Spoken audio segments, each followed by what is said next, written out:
Hi guys, I am Lexi from Lexi Rose Reads, and today we will be playing Spookopoly.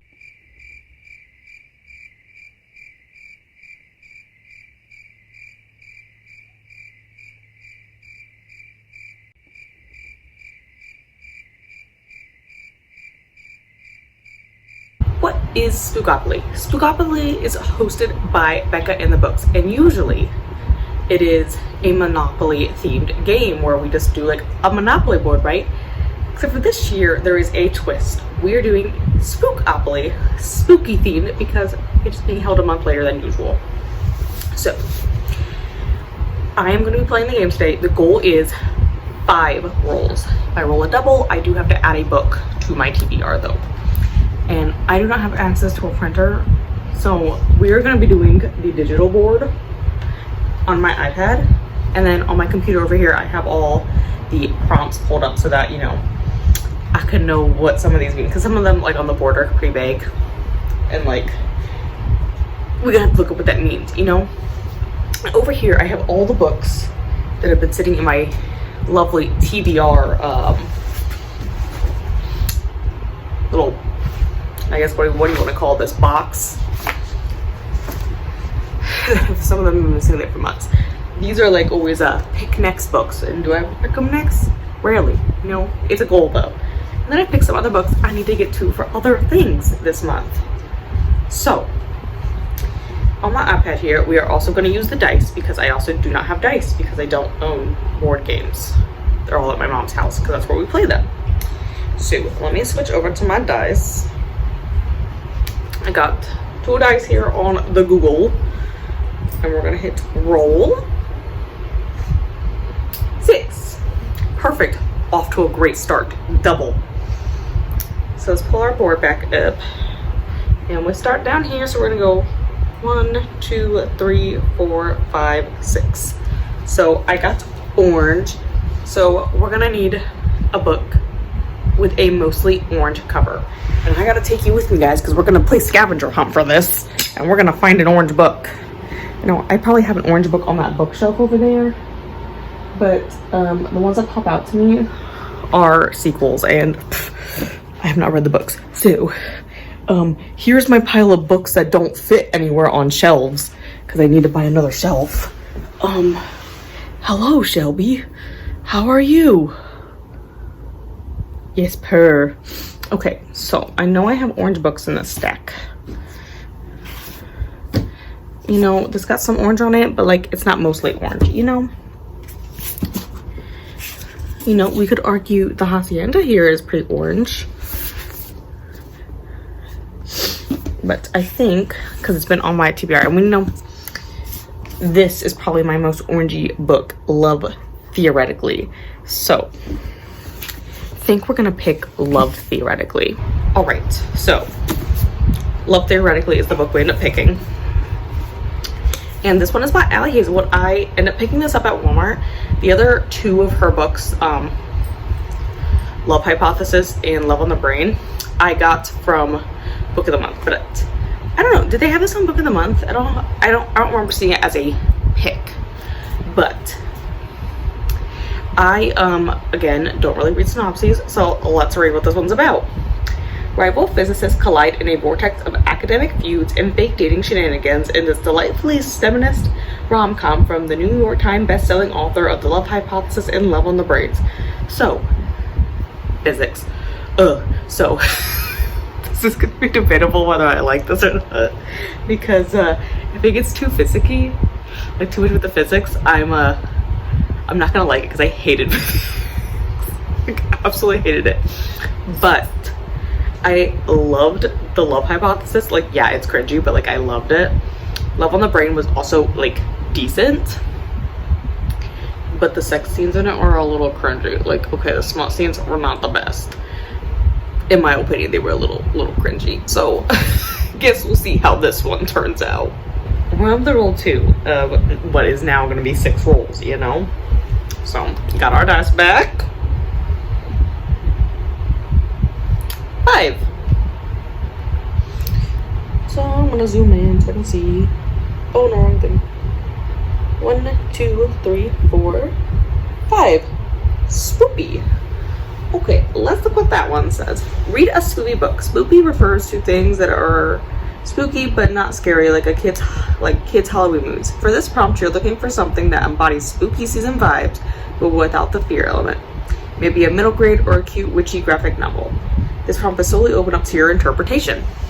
Okay. Let me look. Shelby! Oh my god, why are you eating a book? Why would you do that? Why are you eating that? What is wrong with you?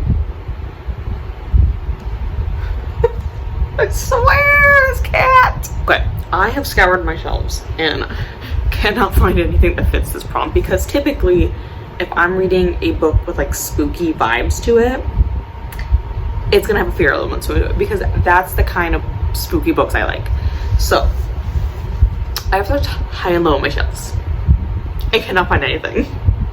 So I've turned to Libby and I found this cute little book. How I can't see it that far away. I will insert a picture, but it says Be My Ghost by Carol J. Perry. And let me just read the little blurb for you guys. Marine Doherty and her golden retriever Finn have taken possession of a charming old inn, only just to discover that it's already possessed by tenants whose lease on life already ran out.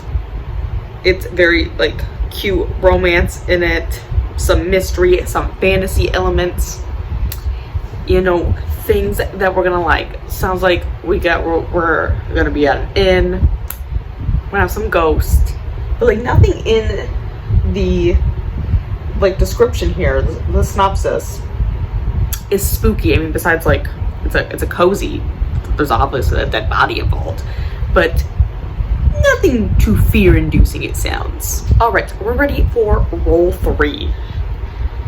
Roll 4. Go back to our board. 1, 2, 3, 4. Are we out of the woods yet?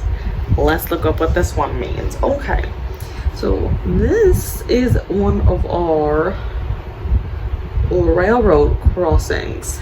Okay. Read a book set in the woods or forest or a rural country isolated location, or a book with trees on the cover. Oh my gosh, so let's look through my books here real quick. Perfect. I thought this one would fit. So already on my TBR for this month is The Last Word by Taylor Adams. I've heard good things about this one. And so I thought this one had an isolated setting. I just had to check the inside cover first.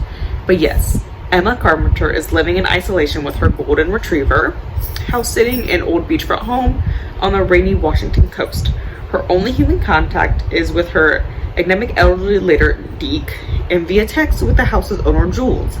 One day she reads a poorly written but gruesome horror novel by the author H.G. Cain and posts a 1-star review that drags her into an online argument with none other than the author himself. Soon after, disturbing incidents start to occur at night. To Emma, this can't be a coincidence. It was strange enough for this author to bicker with her online about a lousy review. Could he be stalking her too? As Emma digs into Cain's life and work, she learns he has published 16 other novels, all similar sadistic tales of stalking and murder. But who is he? How did he find her, and what else is he capable of? Displaying his trademark command of rapid-fire pacing, unnerving atmosphere, and razor-sharp characterization, Taylor Adams once again delivers a diabolically disturbing and deadly game of cat and mouse. We're ready for roll 4. 5 again. Zoom back in. 1, 2, 3, 4, 5. Dice roll roulette. Alright, I can read, guys, I promise. Sometimes it's questionable, but okay. Queen news. Okay. Inspired by dice sprints, roll 2 6-sided dice, and each dot represents 50 pages. Pick a book that is similar length to the number you rolled. If you can't find a book to fit the correct page numbers, find a book as close as possible to the length you need. Okay, we can do that. Let's roll our dice. 6. Ooh, 2 6s. Good thing that was a dice roulette roll. Ooh. Okay, 12. Chunky. 5, 575 plus. Okay, we need a chunky read, guys. Do you know what is chunky enough that I am hesitant? It by Stephen King, which incidentally I will be listening to the audiobook. So here's a 45-hour audiobook. Am I overdoing it? Because like overshooting it by 1,000 some pages. It just says 575 plus. So clearly this fits the prompt. And I feel like it deserves a little explanation for a summary. Stephen King. It's probably one of his most well-known works. Need I say more? On to row 5. 3. Okay, 1, 2, 3. Crows and ravens. Let's see what you mean. Okay. Beware the harbingers of death. Read a book with a bird or features on the cover or a type of bird in the title. No birds. Those are all flowers. Do you have a bird? No birds. I already know you don't have birds. You don't have birds. Do you have a bird? No. No, you don't have a bird. No birds. No birds there. Oh, you know what has a bird on it that I need to read? Oh my gosh, why did I not think of this at first? It's right over in my room. Oh, it's something I need to read this year anyways. Oh, okay. Ignore all that crap. I can get it out of the box. There we go. Aha! A bird wing. And it has the word grow on it. Perfect. It's perfect. My perfect book for this one. 6 of Crows. I read Shadow and Bone, the whole trilogy, like a few months ago. Well, July/August. And we need to read 6 of Crows. Oh my gosh. Raven and Crows is a prompt. This has crow in the title. And look at the bird right there. Oh my gosh. Why did I not think of this at first? Ugh, why did I not? Anyways, let's read the back. Ketterdam, a bustling hub of international trade where anything can be had for the right price. And no one knows that better than criminal prodigy Kaz Breaker. Kaz is offered a chance at a deadly heist that could make him rich beyond his wildest dreams. But he can't pull it off alone. A convict with a thirst for revenge? A sharpshooter who can't walk away from a wager. A runaway with a privileged past? A spy known as the Wraith? A heart treasure using her magic to survive the slums? A thief with a gift for unlikely escapes? Kaz's crew are the only ones who might stand between the world and destruction if they don't kill each other first. It's perfect, guys. I'm telling you, it's perfect. On to our last roll. 5 again. Apparently, these dice really like the number 5, particularly with a 4 and a 1. Oh my god. Oh my gosh. I almost dropped the whole thing. Zoom in. 1, 2, 3, 4, 5. Poll pick. Okay. This is an easy one. Like, obviously, I'll just post a poll on a Discord. Easiest way out, you know, poll pick, just pick. The easiest thing out there is just throw it on out. So, what am I going to use for my poll pick, guys? So, I think there's 3 books I'm going to let people choose between, because I need to get to one this month. I'm thinking none of this is true. The Stranger Upstairs, and my book of the month pick that it's a thriller, but clearly I thought of this well because I've already forgot the title of it. See October's House. What did I pick? Oh, I picked When I'm Dead. I literally forgot already. I literally picked it last night. I'm dumb. I knew it was a thriller. I will post this probably on my page here right after this video. Well, it's probably already up, guys. It's probably admittedly already up.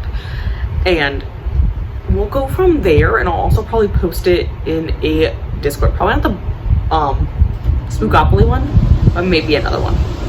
Because I know I get a lot of responses in Bogus Reality, so we'll probably post it over there. We have 6 books on our Spookopoly TBR.